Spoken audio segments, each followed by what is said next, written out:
Bismillahirrahmanirrahim. Assalamualaikum warahmatullahi wabarakatuh. Sampurasun. Nama saya Nina Soersi, SEAK.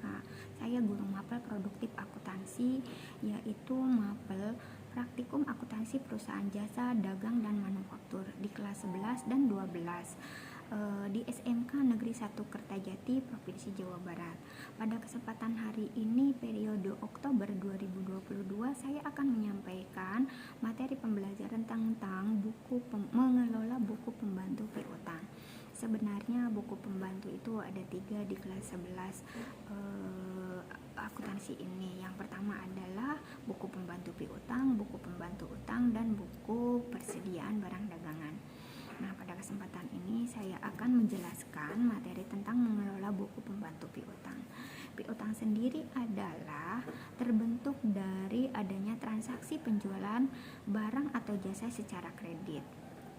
Piutang ini dicatat tanpa adanya perjanjian secara tertulis, namun adanya syarat pembayaran. Contohnya syarat pembayaran 2/10 N/30, yang artinya si debitur akan mendapatkan diskon atau potongan harga 2% apabila melakukan pembayaran dalam jangka waktu 10 hari setelah tanggal faktur atau tanggal transaksi.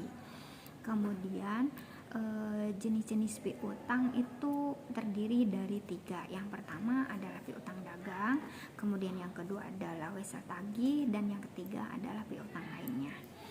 Seperti yang sudah saya jelaskan tadi, piutang adalah terbentuk akibat adanya transaksi penjualan barang atau jasa secara kredit. Kemudian yang kedua, wesa tagih. Wesa tagih ini bedanya dengan piutang adalah tagihan yang disertai dengan perjanjian tertulis di mana isinya ada jumlah nominal tagihan yang harus dilunasi serta tanggal pelunasannya. Kemudian yang ketiga yaitu piutang lainnya.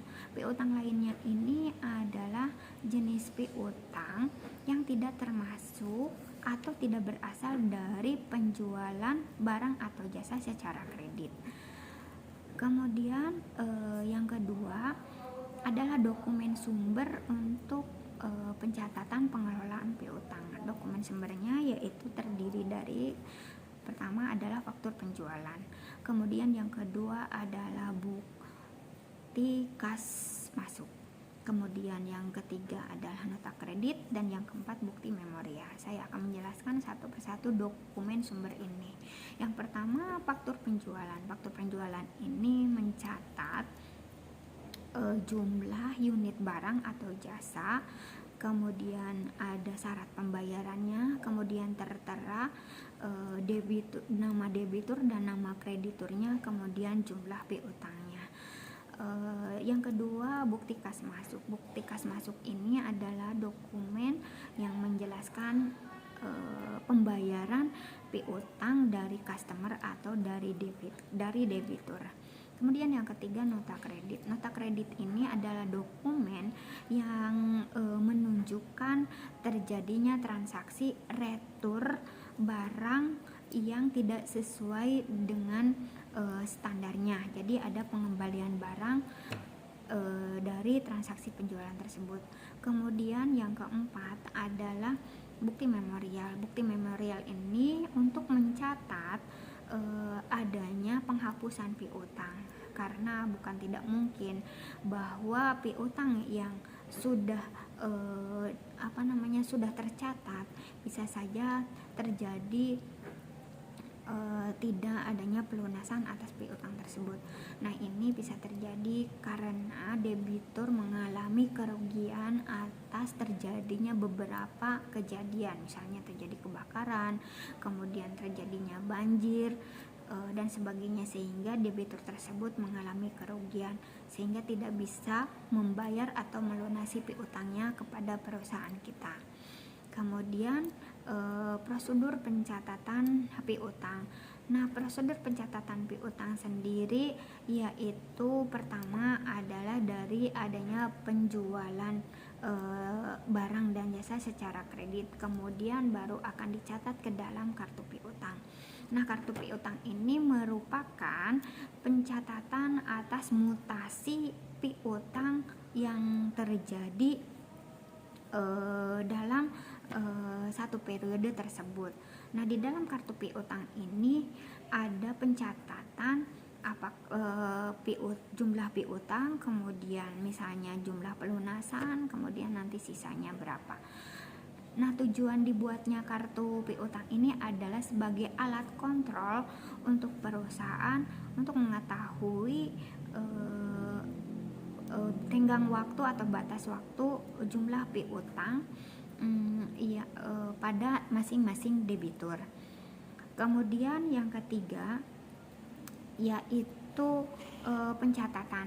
Nah, pencatatan untuk piutang bisa dilakukan dengan dua metode. Yang pertama adalah metode konvensional, kemudian yang kedua adalah metode posting langsung ke dalam kartu piutang. Nah, metode konvensional ini posting ke dalam kartu piutang dilakukan berdasarkan data yang tercatat di dalam jurnal, yaitu di dalam jurnal penjualan. Kemudian kalau metode posting langsung ke dalam kartu piutang atau pernyataan piutang ini bisa dilakukan dengan dua cara juga. Yang pertama metode posting harian dan yang kedua metode posting periodik. Nah, metode posting harian ini bisa dilakukan setiap hari terjadi transaksi penjualan maka diposting ke dalam kartu piutangnya. Sedangkan kalau metode posting periodik ini biasanya pencatatan dilakukan secara periodik, misalnya bisa seminggu sekali atau sebulan sekali pemindahan pencatatan tersebut. Kemudian pada materi pengelolaan buku pembantu piutang ini penting diketahui tentang penghapusan cadangan piutang. Nah, penghapusan cadangan piutang ini juga dapat dilakukan dengan dua metode. Yang pertama adalah metode penghapusan langsung atau metode langsung, yang kedua adalah metode cadangan.